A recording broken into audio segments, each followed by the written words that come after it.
Sayın Valim, Sayın Büyükşehir Belediye Başkanı. Değerli protokolümüz ödül töreni sonrası temsili fuar kurdele kesme merasimini gerçekleştirecek.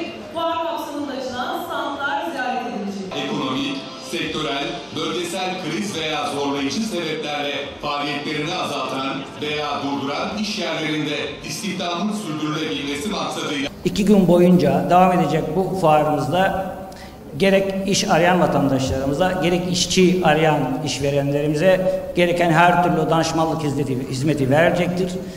İşsizliğin azaltılması, istihdamın sağlanması ve mesleki alandaki tecrübelerinin daha fazla noktalara taşınması için İşkur olarak bütün desteğimizi diğer taraflarla beraber hizmet vermeye hazırız. Sayın Hazırım, hepinizin bildiği gibi ülkemizde milli bir seferberlik başlatılmış durumda bulunmaktadır. Bu milli seferberliğin başında ise istihdamla ilgili yürütülen milli politikalar yer almaktadır.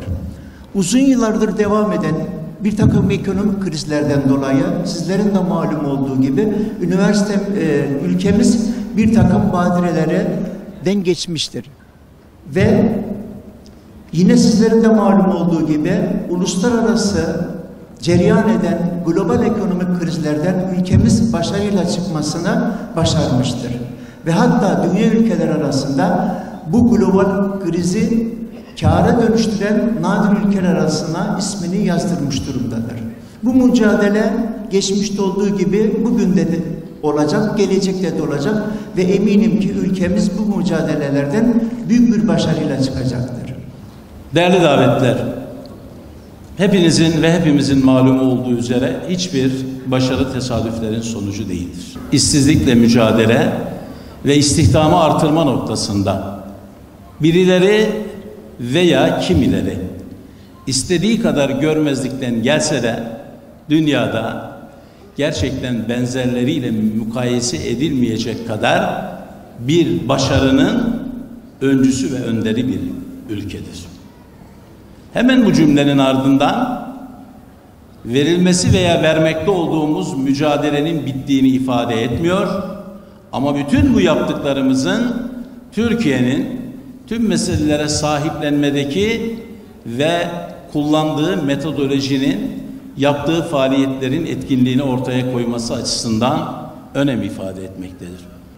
İş gücü piyasası ile ilgili değerlendirmeler yapılırken aslında bütüncül yaklaşımlara ihtiyaç vardır. Türkiye 2007-2018 periyodunu değerlendirdiğimizde Eurostat'ın yani Avrupa Birliği İstatistik Ofisi'nin ortaya koyduğu rakamlarla baktığımızda bu rakamlara ihtiyacın olduğunu, bu rakamları bilmeye herkesin ihtiyacı olduğunu düşünüyorum. Ve bu bizim azmimizi, kararlılığımızı kuvvetlendirecek rakamlardır. Tabii bu istihdam fuarlarını çok önemsiyoruz.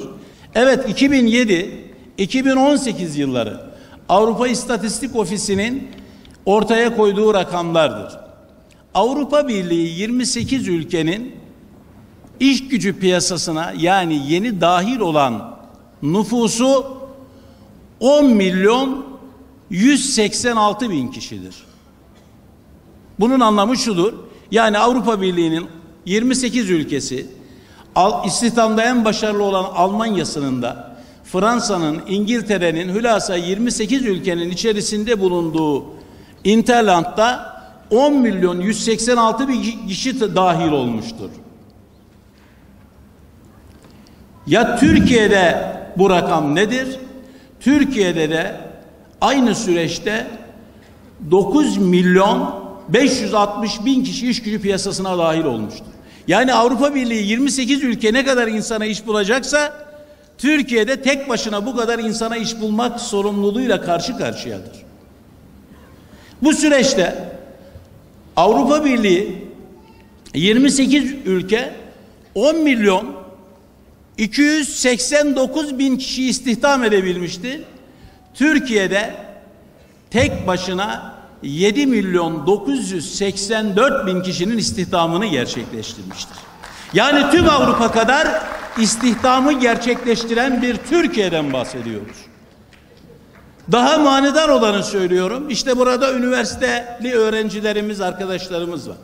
Zaman zaman hiçbir veriye dayanmadan, hiçbir istatistiğe dayanmadan ama makamına, titrine, işgal ettiği yere baktığında insanların ciddiye alması gerektiğine inandığı bir kısım kesimler tarafından üniversite gençlerimize, arkadaşlarımıza umudun aşılanacağı yerde daha fazla çalışın, daha başarılı olun, daha nitelikli olun, daha iş gücü piyasasına hazır olun telkinlerinin yapılacağı yerde üniversiteli gençler bir yol ayrımında. Neyin yol ayrımıymış bu? Efendim, üniversite bitirerek mi işsiz kalsınlar, üniversite bitirmeden mi işsiz kalsınlar? Yok böyle bir şey. Bakın yine bu yılların rakamlarını söylüyorum. Bu süreçte Türkiye 4.506.000 üniversite mezunu iş gücü piyasasına dahil oluyor. Değerli dostlar, değerli gençler. 4.506.000. Ne yapmış Türkiye?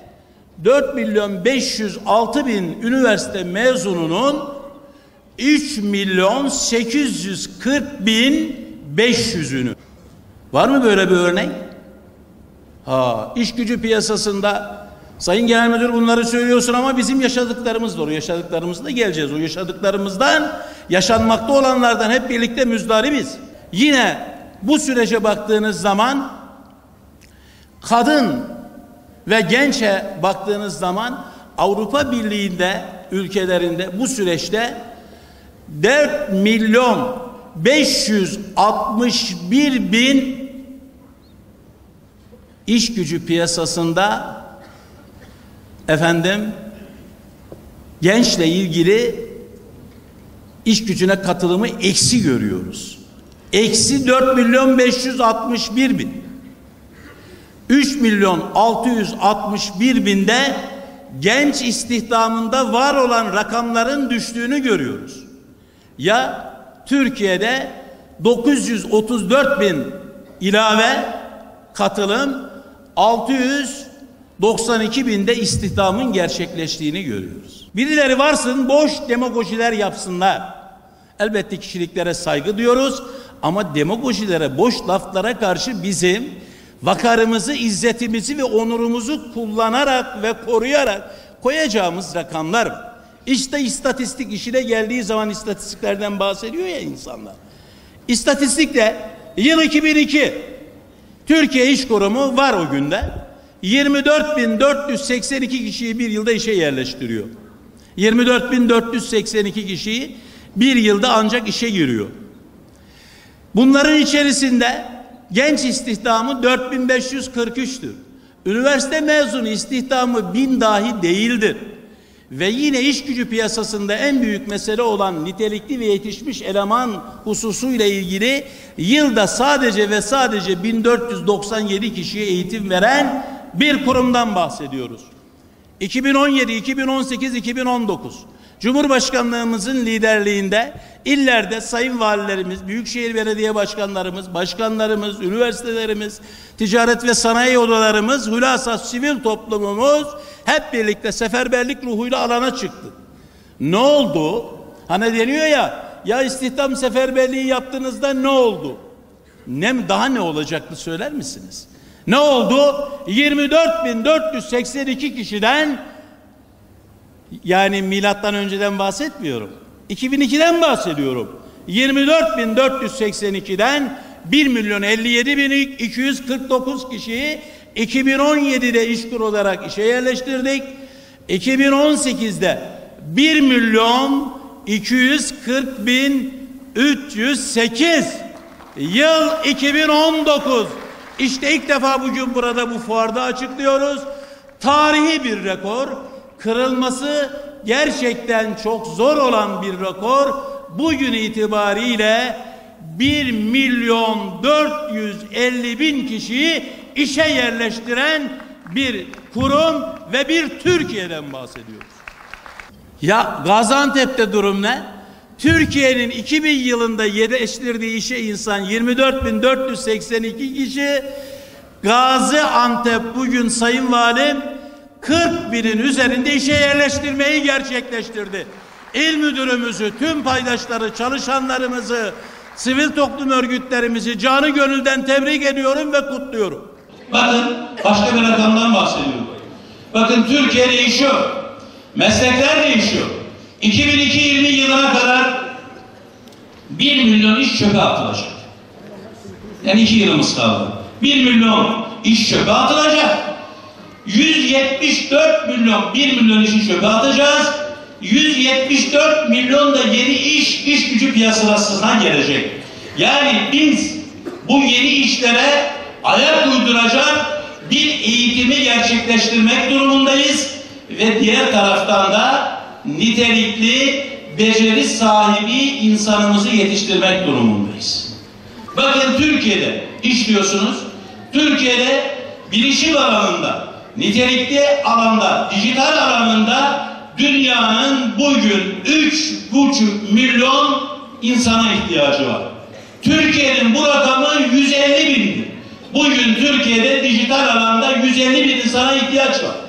Bu alanın ihtiyacını gidermek için Türkiye'deki üniversitelerimizden mezun olan bilgisayar mühendisleriyle bu alanı ve bu eksiği gidermemiz mümkün değil. Yapmamız gereken ne? Sayısal alandan mezun olan gençlerimizin nitelikli bilişim eğitimlerine, dijital programlara katılarak bu insanların iş gücüne piyasasına girmesini temin etmek lazım.